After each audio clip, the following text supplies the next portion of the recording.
अपना अग्रणी राजस्थान की दिशा में जनता की आशाओं और आकांक्षाओं को पूरा करने का वादा हमने संकल्प पत्र में किया था। इन वादों को पूरा करने के लिए हमारे मजबूत इरादे, दृढ़ इच्छा शक्ति आपने देखी होगी।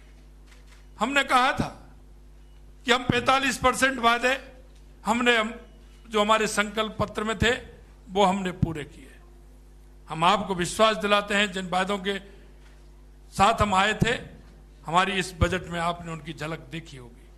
मैं आपसे इतना ही कहना चाहता हूं कि हमारी सरकार संकल्प पत्र के एक एक वादे को पूरा करेगी, क्योंकि सरकारें जो बजट देती हैं वो बजट वो देती हैं चुनाव आने का इंतजार करती हैं, अंतिम साल में देती हैं, या बजट चुनाव से पूर्व बजट में कुछ प्रावधान करती है।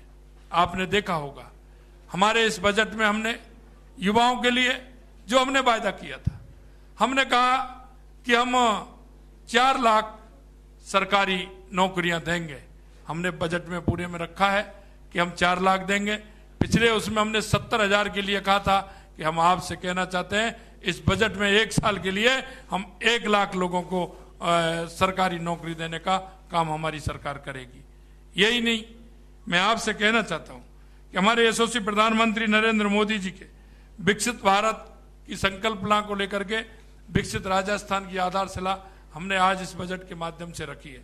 हम इस बजट में हमारे युवा, जैसा कि मैंने बताया, हमारे युवाओं की भागीदारी और भी बढ़े, इसके लिए आपने देखा होगा स्पोर्ट्स यूनिवर्सिटी का निर्माण भी हम करेंगे।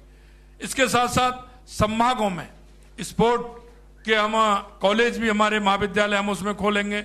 इसके साथ साथ हमने कहा है कि हर जिले में जिस खेल के लिए हम काम करेंगे, जिससे कि टैलेंट निकल करके आए, 2036 का जो हमारा ओलंपिक है उसके लिए हमारी सरकार काम करेगी, जिससे कि हमारे युवाओं को एक इस तरह का साधन मिल सके जो अपनी प्रतिभा जो हमारे गांव में बैठी है वो निखर के आते हुए आगे आ सकती है। यही नहीं, आपने देखा होगा हमने जिस तरह से हमने